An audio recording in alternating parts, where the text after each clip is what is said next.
বন্ধুরা কেমন আছো? আশা করি সবাই ভালো আছো। নতুন একটা রেসিপি নিয়ে চলে এসেছি, পনির চিল্লি। প্রথমে ক্যাপসিকামগুলোকে কেটে নিয়েছিলাম। ক্যাপসিকাম কেটে নেওয়ার পর কাঁচা লঙ্কাও কেটে নিয়েছিলাম। তারপর পেঁয়াজগুলোকেও বেশ চৌকা চৌকা করে কেটে নিয়েছিলাম। তারপর পনিরগুলোকেও একই সাইজে চৌকা চৌকা করে কেটে নিয়েছিলাম। তারপরে একটা তাওয়ায় তেল দিয়ে তেলটাকে তাতিয়ে তার মধ্যে পনিরগুলোকে তুলে দিয়েছিলাম।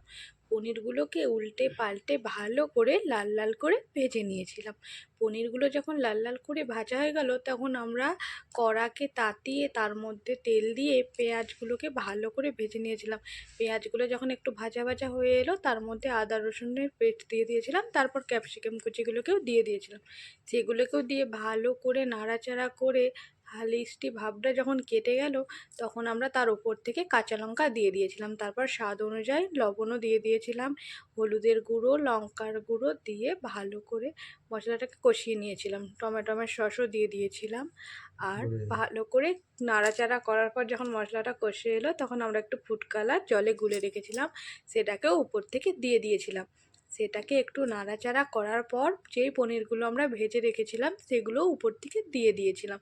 পনিরটাকেও ভালো করে নাড়াচাড়া করার পর মশলাটাকে আমরা লাল লাল করে কষিয়ে নিয়েছিলাম।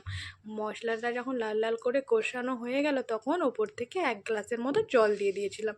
জল দেওয়ার পর সেটা নাড়াচাড়া করার পর দেখুন আমাদের পনির